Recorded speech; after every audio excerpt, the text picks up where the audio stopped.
So good morning, everyone. We're very happy to be here today and to talk with you about your next new mandatory policy in the office. That, of course, is the electronic monitoring policy that is mandatory for employers in Ontario as of October 2022. So let me just get set up here. We'll do some brief housekeeping. This is, we want it to be a more interactive session. So if you would like to ask a question in the chat, let me know. If you would like to unmute and ask us a question directly, feel free. We'd be happy to do that as well. I'll have to unmute everyone. And what else? Was there any other housekeeping, Sarah, that you wanted to deal with? I think those are all the main issues. We did want to touch briefly on a very quick just COVID-19 update before we get started. As most of you probably know by now, we're seeing a shift in the return to the office. At this point, we are also seeing the easing of some COVID-19 restrictions at both the provincial and federal level. However, we have seen some recent arbitration decisions that have been pretty consistent in the sense that mandatory vaccination policies may be upheld as long as they are both reasonable and even better if the policy can be justified. So two ways that you can show that your policy, if you do have a mandatory vaccination policy, that it is reasonable. Number one is that you do make exemptions for valid human rights grounds, being disability and creed. And number two, you can show that the policy is not unreasonable by recognizing that the policy may have to be changed or amended as relevant circumstances may change. So we have seen a number of decisions that have upheld these COVID-19 vaccination policies. Nonetheless, our advice is always that they need to be reasonable and justifiable as well.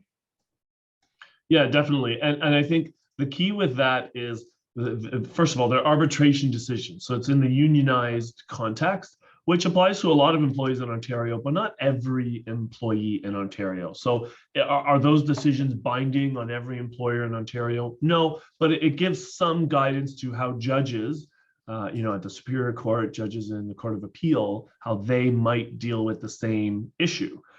Because arbitrators give their rationale when they're discussing, well, I think this vaccination policy is good, and I think this one is not. And second, what I would say is, these policies, they're snapshots in the past. So now we're in September 2022 right now. A vaccination policy that might be in place now in the workplace are probably, and I'm going to assume it is, different than the ones in, let's say, January 2021 or April 2021 when vaccinations were really ramping up in Ontario.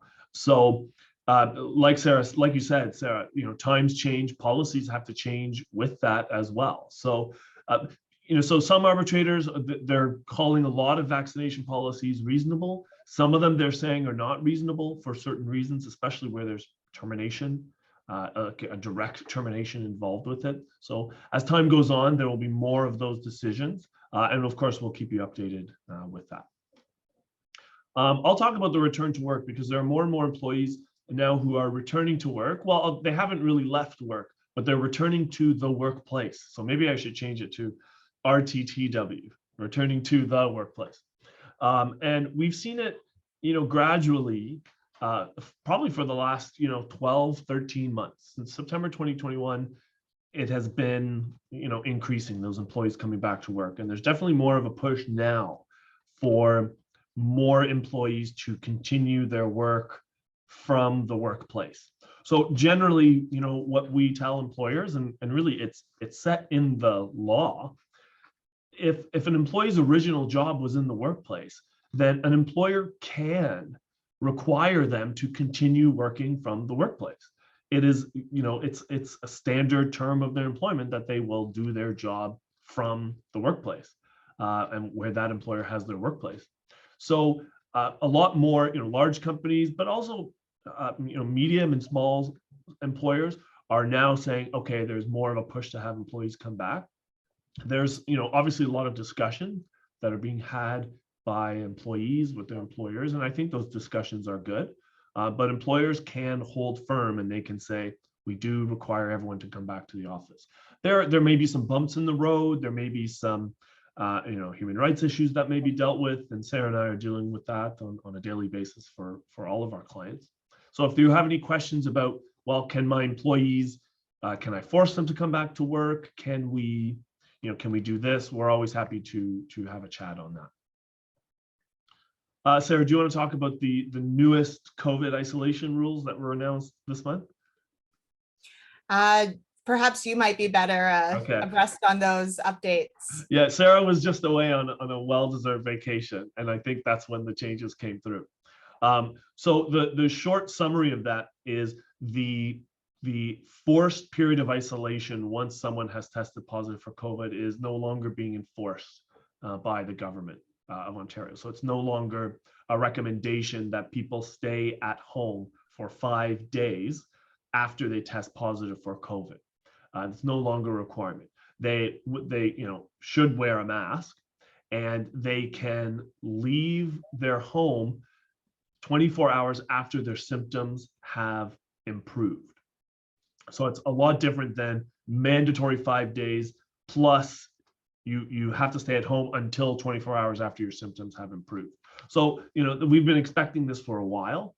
More of the Ontario government's shift from treating COVID as an emergency, which it of course was in 2020, to now treating it as still a communicable disease, but something that can be managed at the individual level, and reducing restrictions on employers and frankly reducing restrictions on citizens in general. So they are less restrictive, and I could see even eventually the government removing those restrictions as well, and saying no, people just have to take care of themselves generally. But also employers, of course, they have a duty under the Occupational Health and Safety Act to take all reasonable precautions to protect their own workplace. That has existed throughout, before COVID, during COVID, and of course after COVID. So it's more of the government's way of, it is hands-off in one respect, but in the other respect, it is, the government saying every workplace is different. There might not be one size fits all policy that fits every employer. And so they're allowing employers to have the discretion to set the policies they feel are appropriate. So I think as time goes on, the responsibility and discretion of the employer is only going to increase as it relates to how employers deal with COVID in the workplace, or their employees or workers having COVID. So that's our brief update on COVID. I think post-COVID, you can never have a presentation that doesn't talk about COVID. So we're always happy to discuss those issues if anyone has questions about them now or after our presentation. But really, we're here to talk about the electronic monitoring policy. So Sarah, do you want to just briefly talk about the law that brought that new policy into place? Yeah, absolutely. I think that's a good start. So on April 11th of this year, the Working for Workers Act 2022 was passed, and it brought about a number of really pro-employee changes to different legislation, both to the Employment Standards Act and also to the Occupational Health and Safety Act. Now, it's worth mentioning here that there was also the establishment of the Digital Platform Workers' Rights Act. And this act is not yet in force, but it will be at some point in the near future. And what it will do is it will create basic minimum rights for gig workers. So for example, Uber drivers. And it will also give them the right to minimum wage, to the right to have recurring pay periods, and the right to information as well. Also, as I mentioned, there are substantial changes to the Occupational Health and Safety Act that have already taken effect. Number one is the increase in the period with which the Ministry of Labor can investigate any prosecutions or any violations of the Occupational Health and Safety Act. So that time period for investigation has now doubled. So the Ministry of Labor will now have 2 years to investigate a health and safety violation and to bring that to a prosecution. Whereas before the Working for Workers Act had passed, the Ministry of Labor only had 1 year. Interestingly, we also saw a substantial increase to the fines that can be imposed against employers and individuals under that Occupational Health and Safety Act. The fines have increased from $100,000 up to $1.5 million for directors and officers of corporations. And it's increased from $100,000 to $500,000 for all other individuals. So these are really two significant changes to the Occupational Health and Safety Act that will have ongoing repercussions. We also have a new requirement for employers to have a naloxone kit ready and available in their workplace. And this requirement applies where the employer is aware or ought to be aware that there is a chance or a risk that one of its workers may have an opioid overdose. So those are some of the other changes to the law. Again, mostly all pro-employee changes to different legislation. And the topic of our presentation today, because it's upcoming, so there is a deadline on October 11th of next month, so less than a month, for employers to get an electronic monitoring policy in place. This policy has to be in writing. And if you're an employer in Ontario with 25 or more employees, you must have a written policy in place. And again, the deadline for that is upcoming. It is October 11th of 2022. Yeah, so let's just talk about the context of this. But before we get to that, we do have a question just about COVID. So I'll answer that question briefly. So the question is, do the new isolation rules for COVID affect those 3 paid sick days for COVID? And the answer is no. They're completely separate. So the paid sick days for COVID, just as a brief reminder, it is 3 paid sick days. That is the amount of pay is the lesser of the employee's daily wage or $200. So an employer would not have to pay more than $200 if an employee says they're sick because of COVID. So if they're isolating or whatever that employee needs to do because of COVID, they have access to those 3 paid sick days. So they might not necessarily be isolating, but COVID has affected them in some way or affected their family in some way, immediate family, and they can, take a paid sick day to a maximum of $200 or their daily rate for that day. So it doesn't affect it. Now, off the top of my head, I can't recall exactly when the expiry of those days happened, but maybe by the end of the presentation, I'll look it up really quickly and tell you that. But no, the isolation rules have to deal with, that's really public health. It's a public health guideline. And the 3 paid sick days for COVID, that's under the Employment Standards Act. So there's some interaction, but they don't they don't overlap. So it might be March 2023. You're right. I think that might be the case. I believe it is also. It's around there, and it was recently extended by the government. But it's important to note that this wasn't an added benefit to employees. Employees had already used up their 3 paid COVID days before this extension. They don't get 3 new days. And that's an important that's a really good point. So the calendar year does not reset the entitlement to 3 days. They get 3 days maximum. And this was started, when was it started? I think early 2021, Sarah. I could be wrong. It's been available for a while now. I think you're right. It might be early 2021. Early or mid 2021. And it's kind of lasted through 2022, and now it'll go until 2023. So it is a maximum of 3 days, period. And of course, those 3 days can be reimbursed by, through the Ontario government, through WSIB. So there's a form online that is filled out. You tell WSIB, this is what we paid. There's certain, other criteria that you have to satisfy, but that, the maximum is $600 for each employee, and it would be reimbursed by the government. So if an employee is sick with COVID and they have no access to sick days at the employer, then they should get at least $200 a day. So let's fast forward to the electronic monitoring policy. That's why we're here. So there have been a bunch of these policies that are mandatory, right? We go back several years, mandatory workplace harassment, workplace violence policy and program. That was made to the Occupational Health and Safety Act, mandatory policy.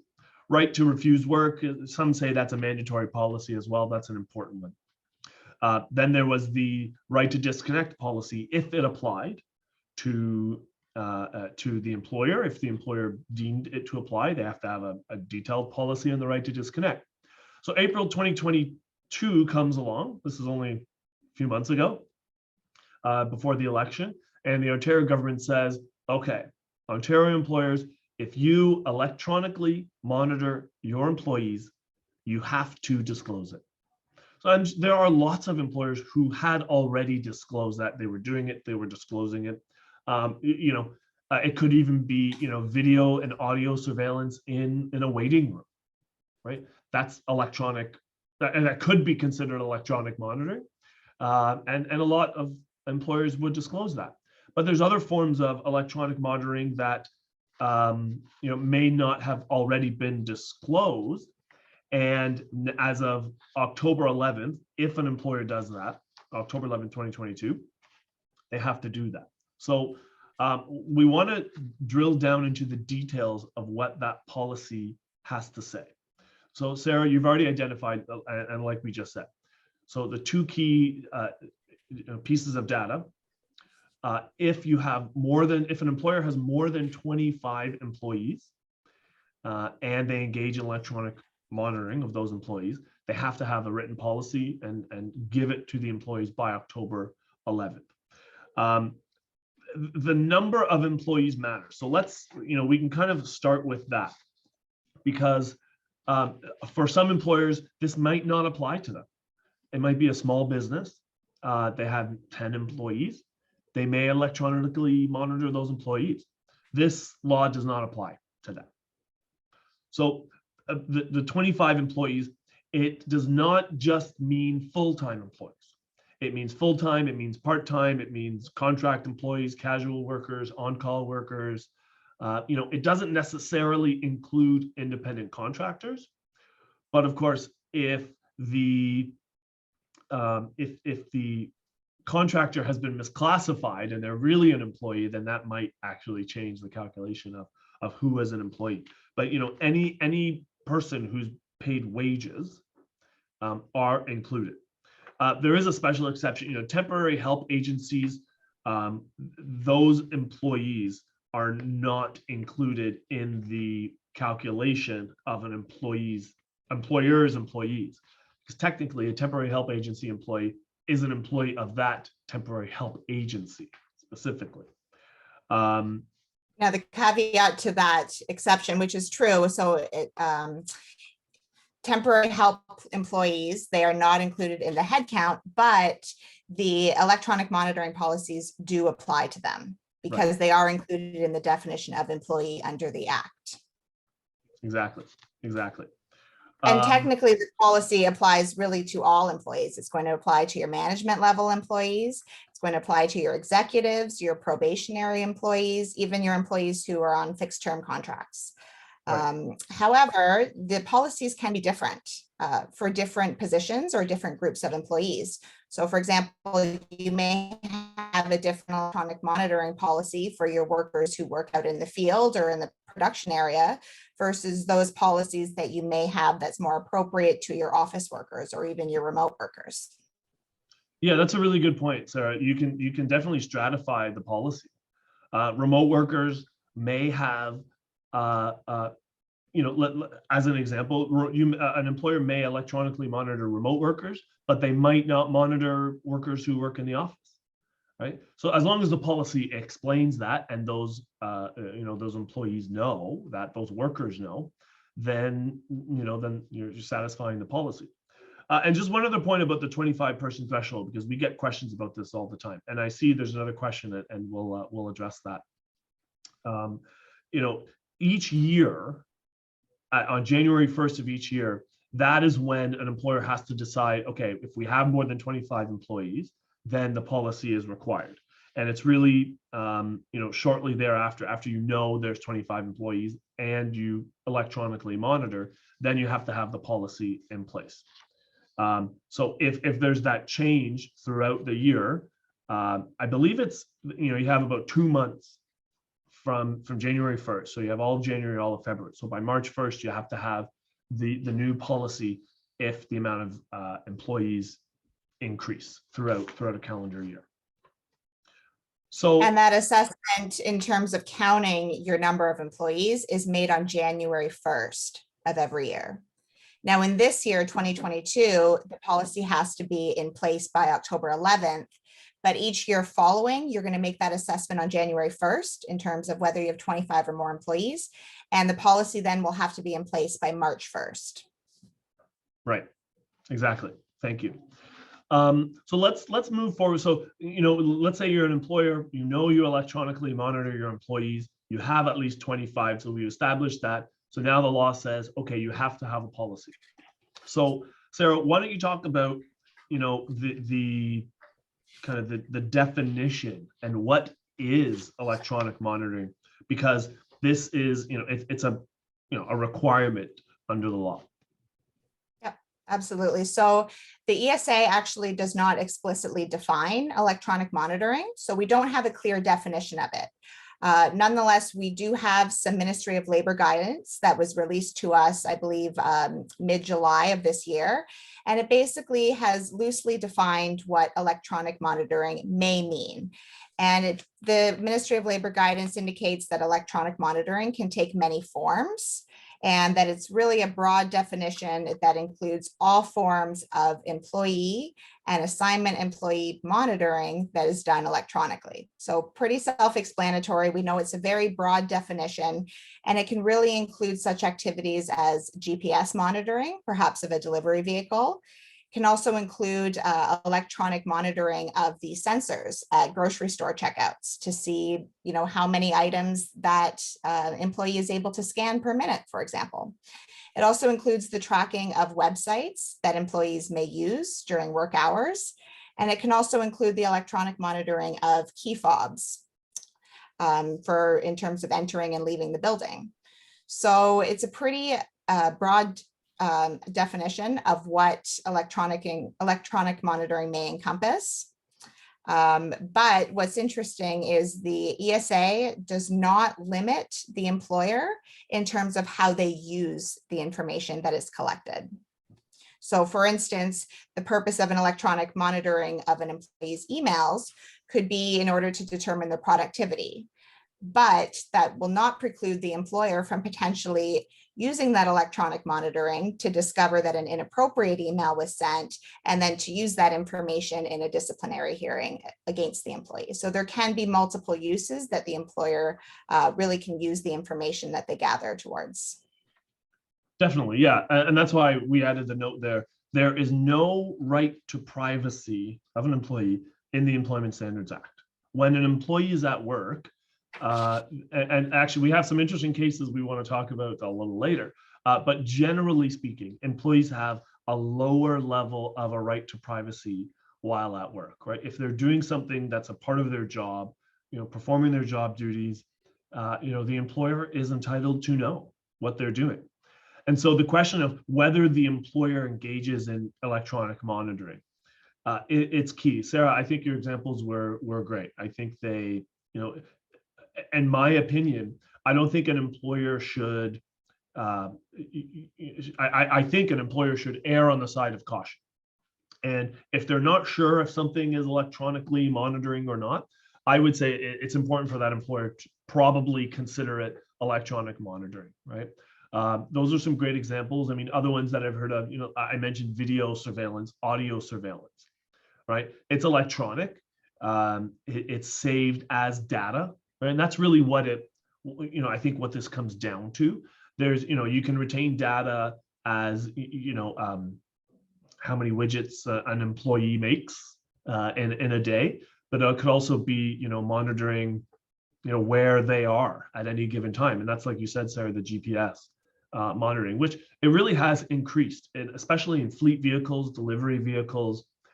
I would say the majority of those have monitors in them, right? And even there's some new ones. It's available for for individual citizens, where you track how a driver uses the brakes on a car, or how they use the accelerator in a car. That data might be, let's say the insurance company, the employer has a deal with the insurance company, that the insurance company can install a device on behalf of the employer, it's the employer's vehicle, to monitor how fast the employee drives, how much braking they do, and that affects insurance. I would consider that electronic monitoring, definitely. Sarah, we have a question if you wanted to list the examples of electronic monitoring again. And we could we'll include them in here as well, but go ahead, because people want to hear. Yeah, so I can type them out as well, but just some quick examples were GPS monitoring, perhaps of delivery vehicles, the use of electronic sensors, for example, at a grocery store, the tracking of websites. This will be an important one that I'm sure a lot of employers will start doing if they haven't already been, is tracking the websites that their employees are visiting. It can also include the tracking of key tags or fobs in terms of monitoring when the employee is clocking in and out of work. So those are just a few examples that would be included in the very broad definition of what constitutes electronic monitoring. Yeah, some other ones, there is software that can monitor, every single key that an employee types on their work computer, on their work keyboard, right? They can monitor what is clicked. We've seen there's examples on social media and kind of on LinkedIn, I've seen where employers monitor if the mouse is being moved in a certain amount of time, like once every 15 minutes. They take a snapshot of whether the employee's mouse is being moved, for remote workers, let's say. So really I would really take a broad approach. If an employer is trying to determine what is electronic monitoring and what is not, I'd say, like I said, err on the side of caution, disclose that to employees. There's nothing inherently wrong or illegal with, let's say you have delivery drivers and you track them on GPS. There's nothing in the ESA, the Employment Standards Act, that says that that's not appropriate, right? It would just mean employees they have to know whether the employer electronically monitors them. We had a question, and Sarah, you answered it in the chat here. Tracking files that an employee opens. Oh, yes. Yeah, I agree with you, Sarah. That would apply, right? And so, and it might be a passive way that the employer monitors employees, but that still counts, right? If there's a way that you can, I think it really comes down to keeping the data of what employees do, okay? That's what if there's something that's saved, and there could be lots of cases that something is not saved, but it's the retention of that data, I think, is the hallmark of electronic monitoring. And so, like I said, take a very broad approach when determining if the employer does, in fact, electronically monitor. The second part. Again, if I could just sorry, go ahead. Yeah. touch on. So again, it's a myth. I mean, some employees think that the creation of this requirement to have an electronic monitoring policy in place provides new privacy rights for employees. And that is just simply not the case. The electronic monitoring policy does not create any new privacy rights for employees in the workplace. And the policy also does not guarantee an employee's right to privacy. Right. Really, the purpose of the policy is an obligation on employers to be transparent about whether or not they collect electronic information and how they're going to go about using the policy or that information. No, that's a really good point. Thank you, Sarah. And all I would add to that, we're going to speak about some very interesting cases. I mean, before the application of this particular policy, courts generally have said employees, they have a very limited right to privacy in the workplace. So they have some privacy, but it's reduced, right? When an employee goes home, of course, they have a very, very high level of privacy, but while they're at work, it's limited. So like you said, Sarah, yeah, this is not like the right to disconnect. That's different. And actually that's optional, frankly, for employers. This is not right to be free from electronic monitoring? Absolutely not. This is, we're the employer. This is how, we do electronic monitoring. We have more than 25 employees. It's after October 2022. And this is what we do. This is how we do it. And this is why we do it. So let's talk about, I'll talk briefly about this next requirement of the policy, which is explaining to employees how the data is monitored, how what is being monitored and why. Right? That is a requirement of the policy.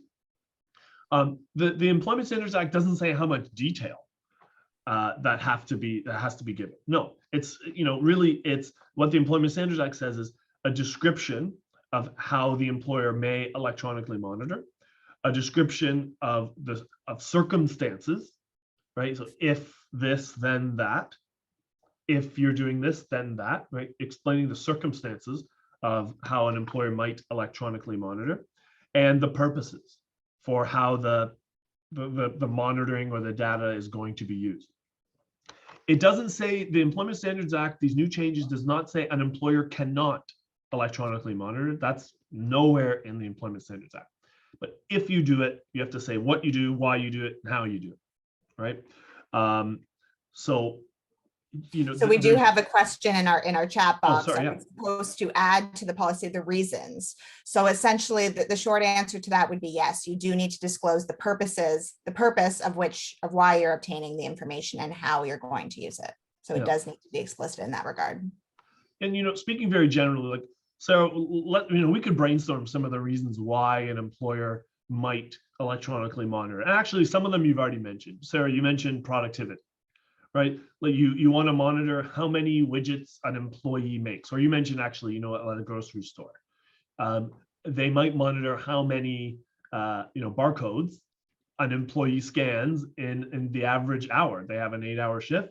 They want to know how many things they're scanning, and they might use that to compare to other employees. They might use it to judge performance. They might, efficiency.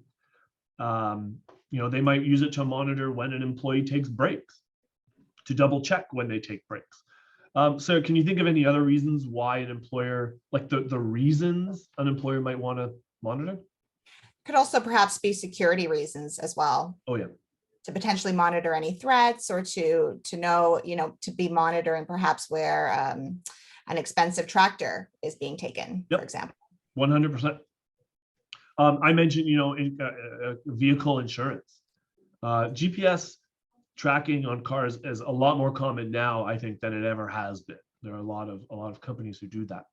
And so, it could be, for security, it could be, ensuring an employee delivers, goods and services on time. You could be tracking whether, an employee, when they say they're somewhere, that they are actually there. It could be used to verify timesheets, verify work orders.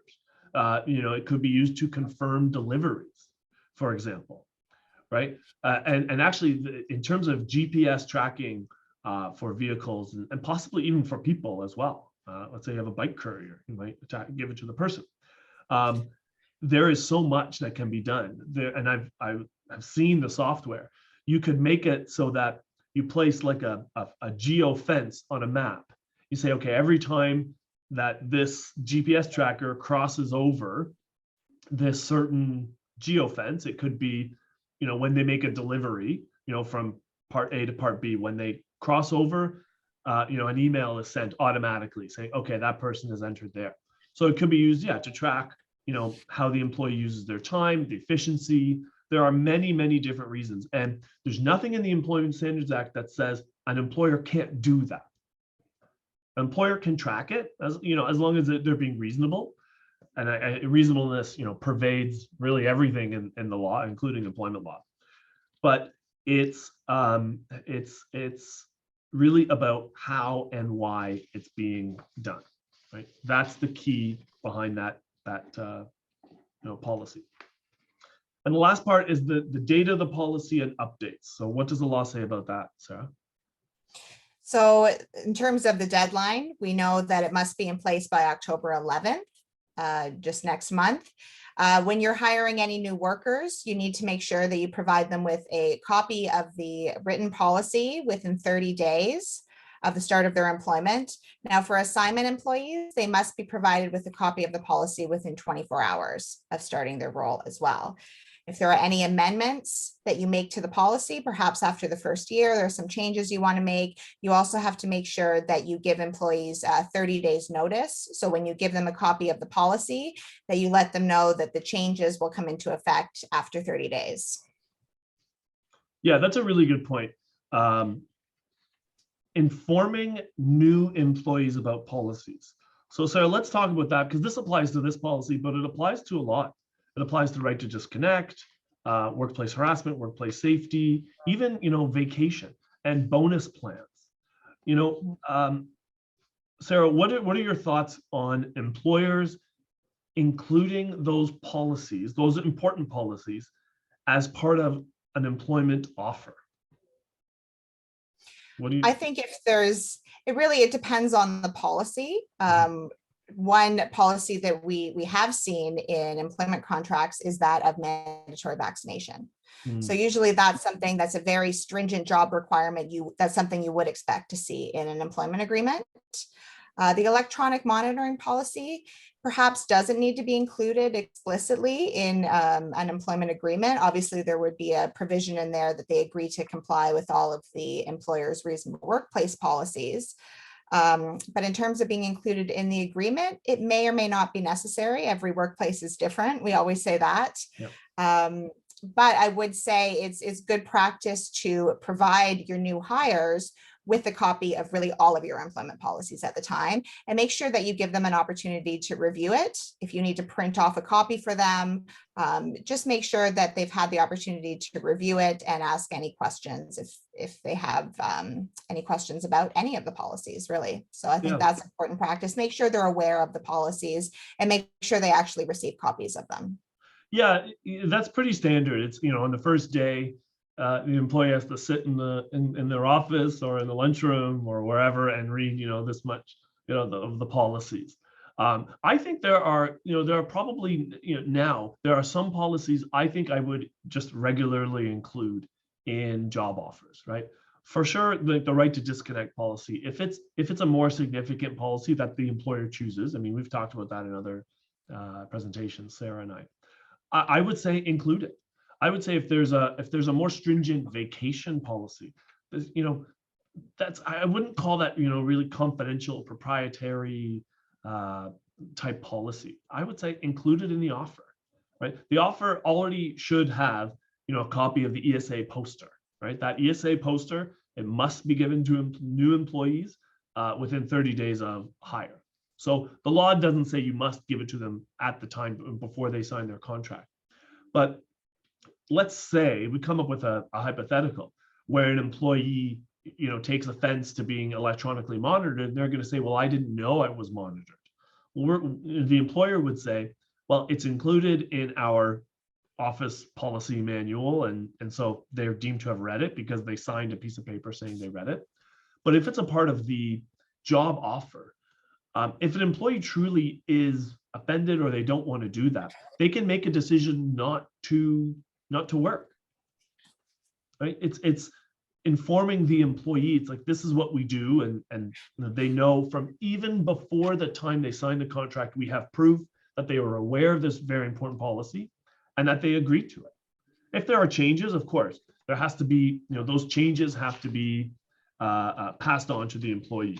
And really, it's within, the magic timeline is 30 days. If the policy is updated, it has to be given to employees within 30 days, right? Assignment employees, generally it has to be given faster. But I think if it's part of a job offer, there's just kind of standard documents now that form part of it. Sarah, you mentioned vaccination policy. If that still applies, I say yes, make that, kind of standard documents that go with the employment offer. Same with the ESA poster. I would say the electronic monitoring policy as well. I would say add it in so everyone has received it. If they need to read it again, they can read it again. So that's what I would say about that. There are Agree some, with that completely. And I would just say, again, encourage them to actually read it as opposed to just giving them a stack of policies and saying, go ahead and read this. Maybe Yeah. set some time, start of their shift where they can sit down and really review the policies before they really commence work. yeah, like there's no wrong answer. It can be before, it can be after, as long as it's done, right? That's what I think that we're trying to say. So to kind of, we're going to talk about how you implement the policy and then some, just a brief checklist, but then we're going to talk about some recent cases as it relates to employee privacy that applies to all employees, employers actually. So the law says the records on the electronic monitoring policy have to be kept for 3 years. So if you have an old policy, don't throw it out, keep a copy of it. Need to keep a copy of that. I think there's nothing wrong in keeping all versions of the policy manual, including electronic monitoring, because you never know when you'll be able to say, well, yeah, what did our vacation policy say in 2006? Sometimes it comes up in litigation, and it is very helpful sometimes to have that information. If an employee has a problem with the electronic monitoring policy,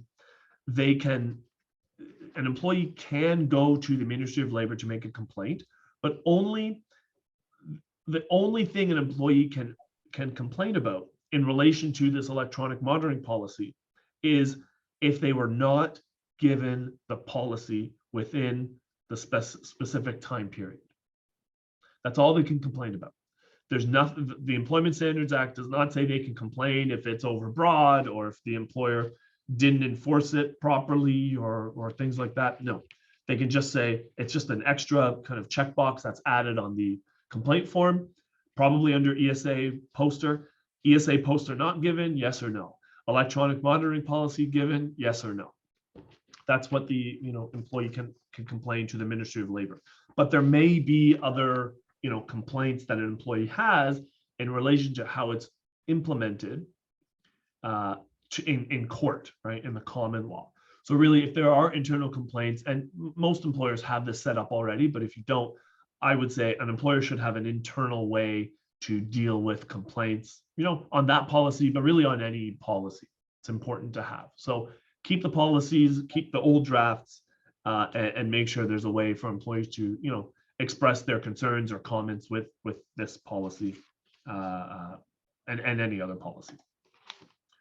So Sarah, why don't you review kind of just generally our little employer checklist here that we've created just as a summary of what we've talked about. Yeah, absolutely. So this is a very brief checklist, just going over all of the requirements to determine A, do I need the policy, and B, what needs to be included in the policy. So number one, you only need a policy if you are a business in Ontario that employs employees and that you have 25 or more employees. And remember, in this head count, you're going to include all individuals as employees, not just your full-time employees, not just the workers who are physically in the office, but every single individual other than assignment employees. The second bullet point says, does it apply to all employees? The short answer to that is yes. As I indicated earlier, it does apply to all of your managers, executive employees. It applies to probationary employees, and it even applies to employees that you may have hired for a fixed term contract. As I also mentioned, though, you can have different policies for different positions or different groups of employees. Is the policy thorough enough? You want to make sure that it is thorough enough. As we indicated earlier, it needs to include a basic statement in terms of whether or not the employer actually does electronically monitor its employees. And I will say we have prepared some electronic monitoring policies for employers that simply contain a simple statement that states, we do not electronically monitor our employees. If they have that statement, and they have the policy in writing, and it includes the date, they are in compliance with this requirement under the ESA. So not every policy needs to be 5 pages and extremely thorough. It really depends on the circumstances and your workplace as well. You want to make sure that it is implemented at the right time. So as we've stressed, the policy is due in less than a month. You want to make sure that you have that policy available to your employees in writing by October 11th. You also want to make sure that you give a copy to all of your employees. Again, this has to be in written form. So you can send the policy to your employees via email or a link, as long as you're certain that they have the ability to print it off and have it in printed form if that's their preferred way to review it. Updated properly, you want to make sure that this policy, as with really any employment policy, that it is reviewed on at least an annual basis, and that you do record any amendments or changes to the policy and keep previous drafts of the policy for up to 3 years. And that's a requirement under the ESA. You also want to make sure that you are issuing this policy consistently to all of your employees, and that there's no preferential treatment given to one group over another. Copies of old versions retained. As I indicated earlier, the requirement under the ESA is 3 years that you keep on file all previous employment policies. So that's sort of a quick summary. And of course, if you have any questions, definitely reach out to us, and we're happy to walk you through all of the steps that you need to take to get these in place. Yeah, so in the last section, we want to highlight 3 cases briefly of how privacy in the workplace and electronic monitoring, how that manifests itself in the workplace. So I'll talk about one case briefly. This was just decided at the Ontario Court of Appeal, so Ontario's highest court. The court upheld an arbitrator's decision, so it was in a unionized context, of a grievance made from some teachers. So these teachers kept they were basically having like conversations that they were logging in their Gmail account. So it wasn't excuse me, it wasn't emails, it was like a Google Doc, and they were assigned to teach somewhere excuse me, and they had private conversations in their Gmail and their Google account, but they accessed it at work. Okay, that information was used against it. It happened to be seen by a principal, and it was used against them as discipline. The Court of Appeal said, you know what, employees, they do have some rights to privacy while at work, not complete privacy, but they do have some. So to be really brief, the teachers thought that another teacher was getting preferential treatment. So they said, well, we're going to keep track of how this other teacher is getting preferential treatment, and let's make a document together. You can share a document. So their union told them, yes, keep notes, because we're going to use it later, probably for a grievance. The principal happened to see the document open when the principal was in the teacher's classroom. The principal took a photo of what the principal saw. Is that electronic monitoring? Maybe, maybe not. Taking a photo, it was done like on a one-off. It wasn't consistently done. That information that the principal gave it to his employer, to their employer, but the teachers didn't expect that their private notes were going to be accessed by their boss. So they fought, they logged a grievance, and it went through an arbitrator, it went through the divisional court, and the Court of Appeal determined that the teachers did everything they could to protect their private conversations, and that was it was upheld to be a private conversation, and it was not appropriate for the principal to view it or to take a photo of that. So it was it was inappropriate for the privacy to be breached in that situation. So I wanted to draw just a little bit of attention to, okay, well, how is electronic monitoring, how does it come about in workplaces? So that's one example. But Sarah's going to talk about two other cases, very recent cases that deal with privacy as well. Go ahead, Sarah. Right. So we always like to discuss new and interesting cases. Both of these are cautionary tales really for employers, and they are very recent. Decisions have been disclosed in the last 2 weeks. So looking at the first one, which comes out of the Ontario Superior Court of Justice, is Terrace versus the Municipal Infrastructure Group. And this case involved an employee who was hired on a 3-year fixed term contract. Interestingly, this contract provided him with compensation in the amount of $250,000 per year. Nonetheless, 11 months into this fixed term contract, the employer decided that they wanted to terminate this individual. And in doing so, they had relied on a termination clause in his employment agreement, which included a with cause termination provision that breached the ESA. Now, even though the employer was not relying on its for cause termination provision when it let go of this individual, the court still struck out the entire termination provision in this fixed term contract and basically held that the employee was entitled to be paid out the remaining 23 months of his contract. So that was a substantial award that was given to the plaintiff in this matter. The award ended up being $479,000. And interestingly, because he was on a fixed term contract, he did not have a duty to mitigate his damages because he had reasonably expected to work the entire length of the term that his employment agreement had stated. What's interesting is the employer tried to argue that this was a sophisticated individual who had his own lawyer review the employment contract. The court didn't really care about that and essentially found that it was an invalid termination clause, and therefore this fixed term employee was entitled to be paid out the remainder of his contract, which is really significant. So we highlight that because generally we recommend that fixed term contracts only be used in really unique and appropriate circumstances. Generally speaking, they're best when they're tied to a very short-term project.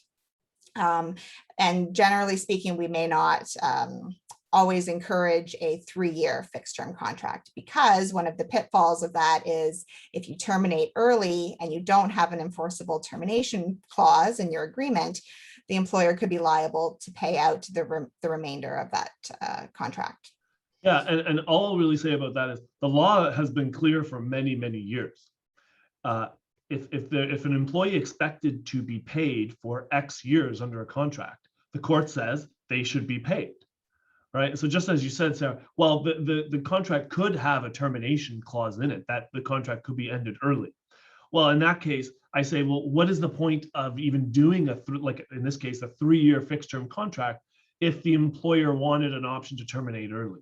In that event, I would say it's probably better to do an indefinite term contract or shorter, project-based terms, things like that, like you said. But the law is very clear. This was just upholding, the standard law. It's been settled law for many years. A fixed term contract, the court will likely decide that the employee gets, paid out for their fixed term. Right. And so another recently decision that was released actually came from the Supreme Court of British Columbia. We found this case to be interesting because it involved an employee who was accused of sexual harassment. He was a 60-year-old baker, worked at a bakery in British Columbia. He unfortunately engaged in some inappropriate sexual touching towards his coworker. An investigation was commenced.